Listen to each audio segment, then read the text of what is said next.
In 1970, a woman's body was found in a remote Norwegian valley.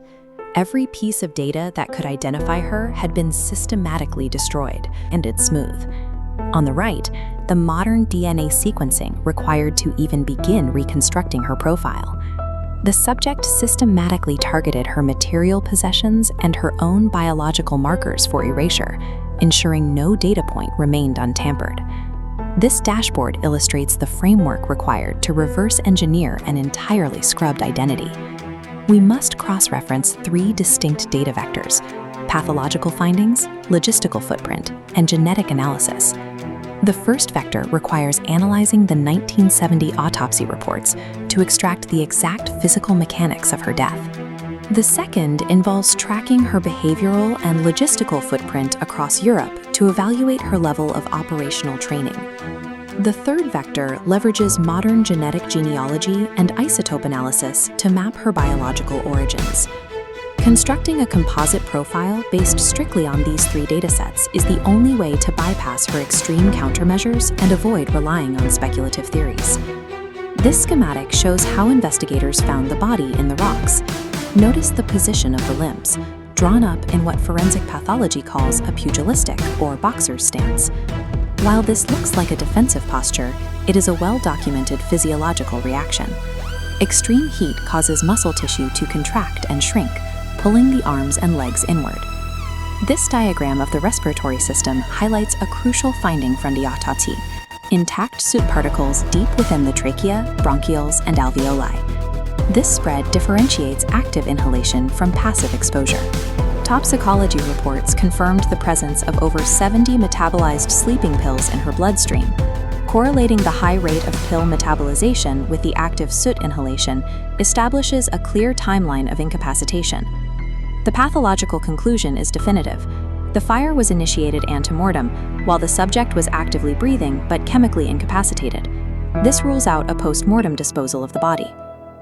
The material investigation began here, in the city of Bergen, Norway, in late 1970. Investigators immediately realized every manufacturer tag on every piece of clothing and physical object found near the body had been systematically cut out by hand.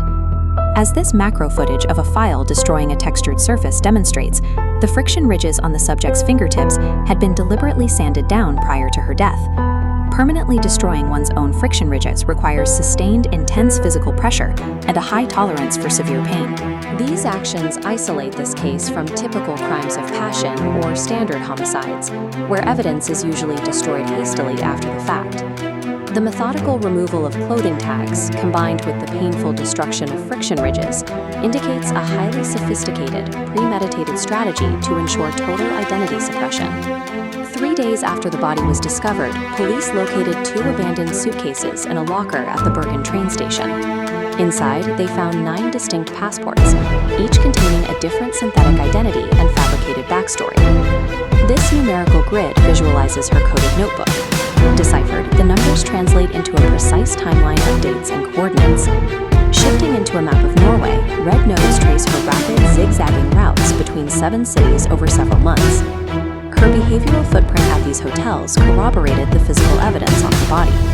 Staff reported her habitually wiping down glasses and utensils to remove latent fingerprints. She also utilized an observable counter-surveillance tactic, placing a chair in the hotel hallway outside her door to monitor if anyone entered her room in her absence.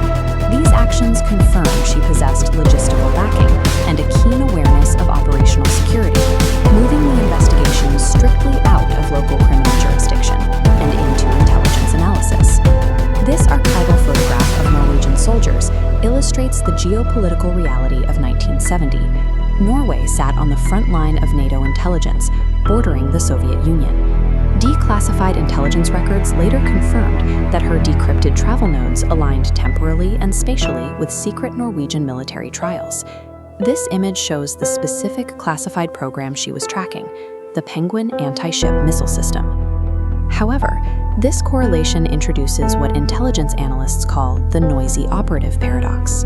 Standard deep cover doctrine prioritizes blending in and remaining utterly unmemorable. Yet her behavior, requesting constant room changes and acting hypervigilant, was highly conspicuous.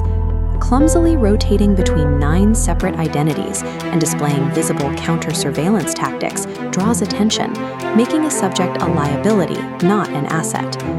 Her logistical footprint points away from a highly trained, state-sponsored operative executing a mission and toward a compromised, panicked individual utilizing flawed, ad hoc tradecraft under severe duress. To bypass the destruction of her physical markers, investigations relaunched between 2016 and 2019 utilized modern forensic technology. They applied forensic isotope analysis, a method of determining geographic origins from human remains. This animation demonstrates the process. Isotopic signatures from local drinking water are permanently locked into tooth enamel during childhood. Analyzing the subject's enamel, this data maps directly to a highlighted zone along the border of France, Germany, and Belgium. Based on these specific environmental markers, she must have lived within these boundaries prior to adolescence. Isotopic data succeeds where traditional forensics fail. It anchors a person's biological development to a precise physical geography, entirely independent of destroyed administrative records.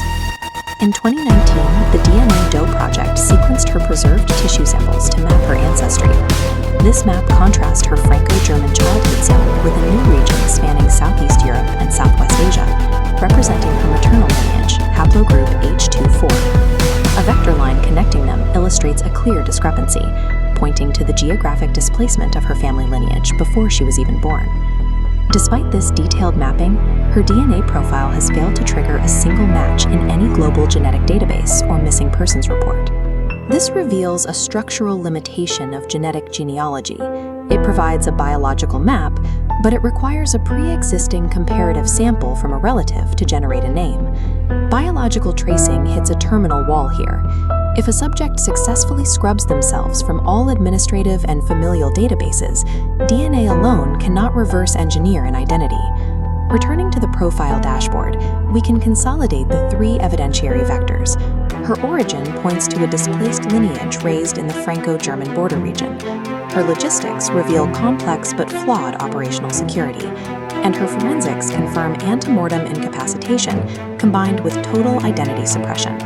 She was a geographically displaced individual with access to sophisticated logistics, whose final act was a desperate and entirely successful deployment of counterforensics.